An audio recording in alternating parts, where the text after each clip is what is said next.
Thanks again, Sergio. Thanks for the opportunity to be part of this today. I think it's sort of really good that we're now getting sessions focusing on the female athlete. Oh, it's not on me. There we go. So I think kind of just building on, obviously, the point you touched on there in terms of the increased professionalism of female sport. We're now seeing increased professionalism of youth female sport, or the environments that they're in, and opportunities, particularly as you highlighted within girls football, where now we have academy structures that are very similar to the provisions the boys get at 10s to 16s. But as you touched on, the research around athletic development in youth female athletes is limited in comparison to males, and I think this kind of statement here highlights a lot of what's currently going on, where we're almost seeing practices that are going on in youth male sport around athletic development being directly transferred and tried to implement those in female sport. And while they may be right for the male youth athlete, they're not necessarily right for the female athlete, and that may be for numerous reasons, not just physiological reasons, but equally the context of those environments and the needs of those female athletes. So there is a real need to better understand the needs of the female athlete and what is the right athletic development strategies for those, and not just taking strategies we use for boys into the girls game and for girls athletes.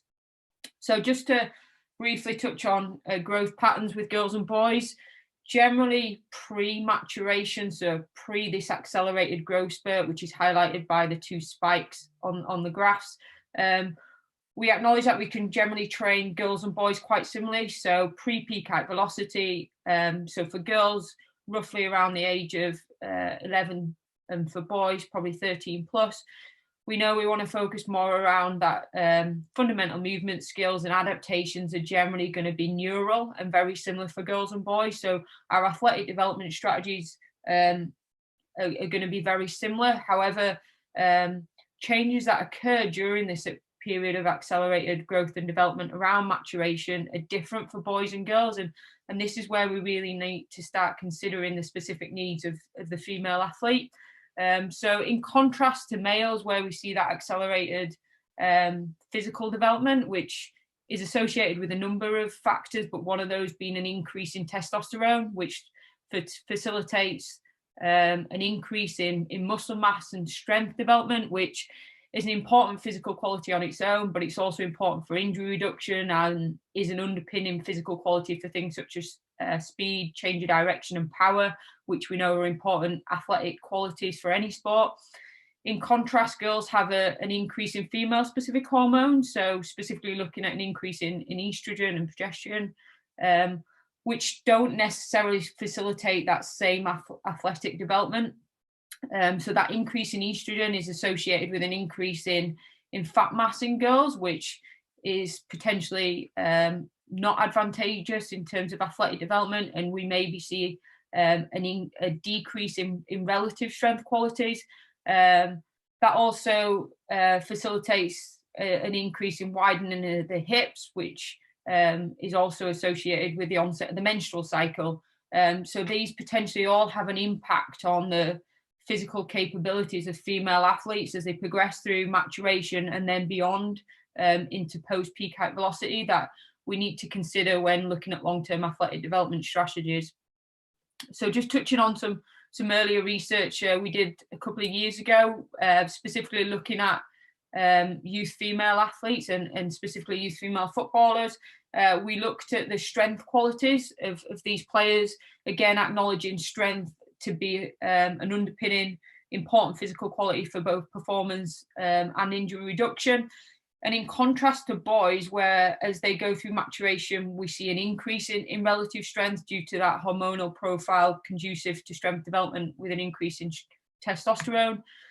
With the girls, we saw a decrease in relative strength, potentially, as I just touched upon, that increase in fat mass. So the body mass is increasing, but we're getting a decrease in relative strength.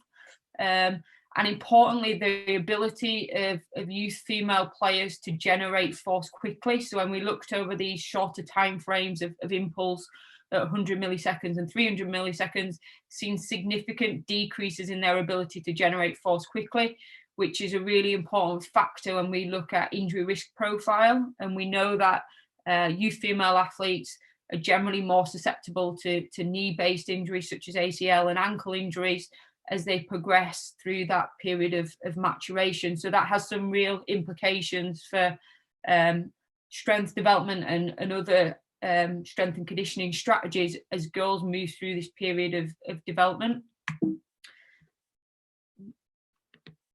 We also saw when we looked at general physical qualities as well. So common ones that coaches may refer to if they're looking more particularly at team-based sports such as fitness and speed and change of direction. That's similar to boys. We did see a disturbance around that accelerated period of growth, so around peak height velocity, where they're growing a lot over a short period of time, which coaches may have heard to sort of referred to as adolescent awkwardness. But unlike the boys, where we generally see that increased athletic performance post-peak height velocity, which is why in the boys we see a lot of times maybe early maturation associated with increased talent because they display advanced physical qualities. In the girls, we were seeing a plateau in athletic development, or actually a decrease. Again, most likely linked to those different changes that occur in girls, particularly around hormonal changes, which impact upon physical development in post-peak height post-maturation. So acknowledging specifically around the need to develop fitness in this group. So we're seeing a trivial increase in fitness. So they need to have a specific stimulus in there. So they're not just going to naturally improve their fitness. We need to look to develop fitness qualities. Specifically within female footballers, we know the importance of the ability to repeat high intensity efforts to progress to senior football and beyond, and the need to potentially start actively developing that, and seem trivial to possible changes in speed qualities again, which potentially relate to changes in movement patterns, but also that decrease in relative strength. So that has real training implications for female footballers, which I'll touch on briefly, and I know Matt will go into in more detail.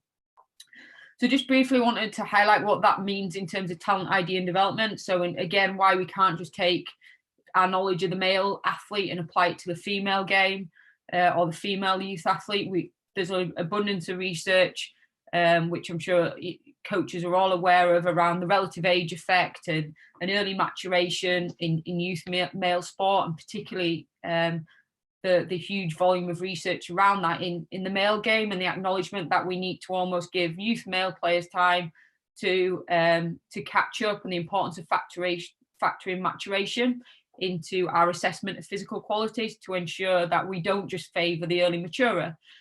In contrast to that, in the girls' game, what we see is actually sometimes we favour a little bit more the late maturer because of the impact of growth and maturation on athletic qualities in the female player, which maybe make them slightly slower for a period of time. They may not move as well, they may not be as explosive. We sometimes attribute that to actually poor physical qualities, physical development, and we favour the early maturer. So there's just, again, that just is one point that highlights the difference in importance of understanding how growth and maturation may impact athletic development differently between boys and girls. And then just briefly touching on the injury risk factor. So acknowledging that potentially that decrease in relative strength being a risk factor for ACL injuries, but there's research suggesting as well that the changes in hormonal profile throughout the menstrual cycle, particularly levels of estrogen, may influence joint laxity, and that has implications for knee injuries, landing mechanics, and neuromuscular control. And where we see that spurt in boys as they get older and more mature, in girls we don't necessarily see that, and we see that decrease. We also saw an increased reliance on knee extensors to stabilize the knee joint, and rather than the hip extensors. So the implications of that in terms of the types of exercises we program from a strength and conditioning perspective as well. So the need to really focus with girls on relative strength development, reactive strength, and neuromuscular control as they go through that period of growth and maturation and beyond as well. So I think the next step then is sort of how do we consider that in terms of the long-term athletic development strategies for female athletes, acknowledging in some contexts for female sports, potentially provisions and access to strength and conditioning coaches, etc., may not always be accessible from a young age. So I think the first step to consider is if we look at the theoretical models that are out there and the youth composite model developed by Lloyd and Oliver, and there's the acknowledgement that we need to holistically develop the female athlete from a young age.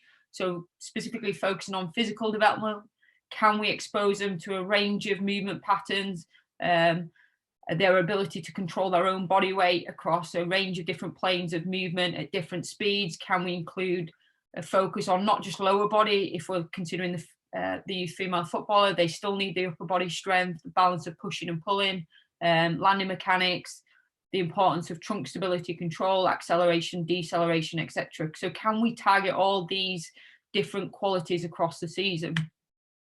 And building on the first table on the left is actually some of Matt's work. I'm sure he'll expand further, but this is sort of a strategy similar to what I've looked to develop with him in my own practice, is looking when developing an athletic development curriculum is, can we have levels within the curriculum? So rather than saying an under 12 should be able to do this or an under 14, etc., is based on each player's individual development, because we know whether it's boys or girls, their journey through that period of growth and development can vary in timing and tempo. So can we have a curriculum that all staff working with these players can work from, so that players can be aware of where they sit on the levels of the curriculum?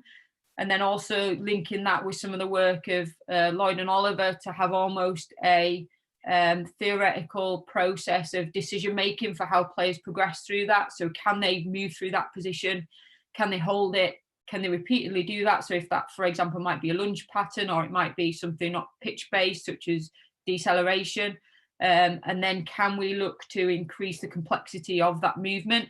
If they can do that, great, then we'll progress on to the next level. And if they can't, can we look at, is that something we need to correct due to some detriments in their movement quality, or is that some cueing? So this is just sort of the continuum then of what we look to consider. So pre-peak height velocity, can we look to develop a range of movement qualities through a range of movement patterns, and can players start to learn how to understand how to control their own body weight? Acknowledgement that, as I said at the start, initial adaptation is going to be neural. So can we get a lot of repetition, so they get to practice those movements a lot? But can we keep it fun, low to moderate structure? A lot with the girls within the Girls Academy at Leeds, try to give them some autonomy with that and get them to come up with some games as well. So can they bring their own ideas to little drills and games we can bring to the session, and the importance for them of understanding why and how this relates to their on-pitch performance. And then as we progress to Circa, looking to introduce some external load to those movements. So can they start to control their own body weight through under external load, with the acknowledgement of the importance of developing relative strength? So we start to expose them to actual strength-based exercises, introduction to the gym environment as well. And then post-peak height velocity, looking to increase that load, increase their ability to control that movement, increasing speeds. Can they start to sequence those movements together? Deal with more complex environments that may change without breaking down in terms of their technique as well. And acknowledging that as they progress post-peak height velocity as well, we're looking at more neural and morphological changes to start to occur as well. Won't spend too much time on this, just in the nature of time, but just an example again of developing curriculum whereby we have the levels and then progressions within that. So it's not necessarily, as I said, age-based, but based on each individual players, provides a framework that multiple coaches can work from, because within my context of the academy, the Leeds United Girls Academy, there's not only myself delivering on that programme, there's numerous coaches. So can we have a common curriculum that players can work from? And that might not always be linear. So depending on the stage of development, a player may move from one level to the other, but as growth and maturation impacts that, they have to kind of regress slightly back with that. And then this is just a real brief just example in practice. I know Matt's going to touch more on giving some clear examples of this in practice, but with a pre-peak height velocity group, focus on fundamental movement control, neuromuscular control, keeping that fun for those girls as well, with the hope that if we can build that foundation, give them the full athletic development toolbox, that as they progress older into senior football, the coaches working with them at that elite level can really refine those physical qualities, and they're not having to do some of that foundation work. It's already there in place. And then what we look to do with the older girls as well, circa and post peak height velocity, is supplement some of that work with some home-based program.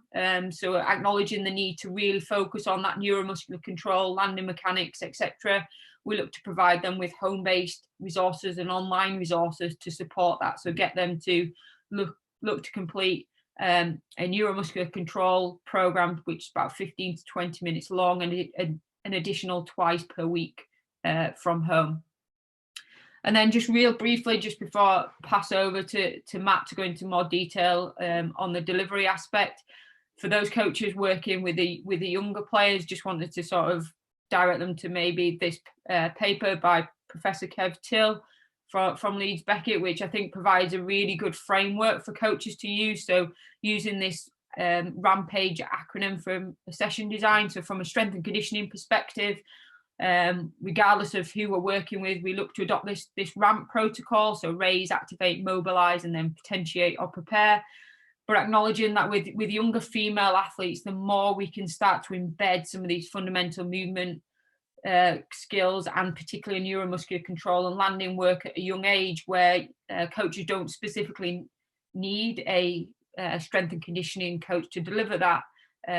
We can embed some of those foundational movements and control, which allows girls to hopefully progress through maturation with better control, reduced injury risk, and advanced physical development, which we can then build upon post peak height velocity. So allowing the development of physical qualities, particularly in that ramp section, while still focusing on technical aspects. So here's just a real brief example of that, what we've tried to deliver in a rugby context across the England talent pathway. So this is an under 14 group. So in the top image, the girls working on some locomotor control, running mechanics within the raise aspect, while still working on grip and carry from a technical perspective. The coach leading on some of the activate and mobilize section, but incorporating some strength work, some body control within that section.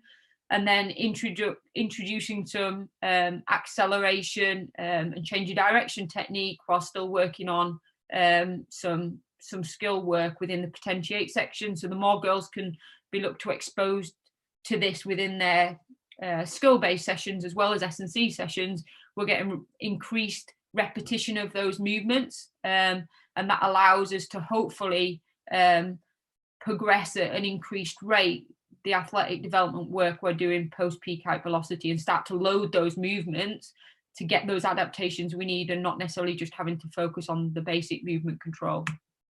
So just to recap from me before I pass to Matt, so just some overarching strategies to enhance physical performance. Can we consider the influence of maturation on physical performance? So monitoring that, but also acknowledging that we know it's going to be different to boys and the needs specific of the female athlete. Develop fundamental movement skills from a young age, but can we continue to reinforce these? So the importance of including these in warm-ups for sessions. Inclusion of neuromuscular training drills within training sessions, pre and post sessions. So that's a strategy we've looked to utilise at Leeds United Girls Academy. So we don't just work on running, landing mechanics and hops and sticks, etc. in the warm-ups. We also do them at the end of the session. So every age group does that at the end of every training session, which is coach-led as well. Because we know a lot of injuries occur when under fatigue. Yet what happens a lot of the time is we only practice neuromuscular control in warm-ups when players are fresh. So we've looked to include that for the last 2 seasons within cool downs as well. And that, I think we have seen a reduction in injury. It's possibly not only attributed to that, but I think that has contributed to the reduction in injuries we've seen, particularly around knees and ankles. And then highlighting the importance of strength development. So particularly post-peak height velocity in girls, we don't get that naturally accelerated development as we potentially see with male youth athletes due to the different hormonal profiles, and we actually see a decrease in relative strength. So there's a real need to ensure within our athletic development strategies that there is an emphasis on relative strength development. Thank you.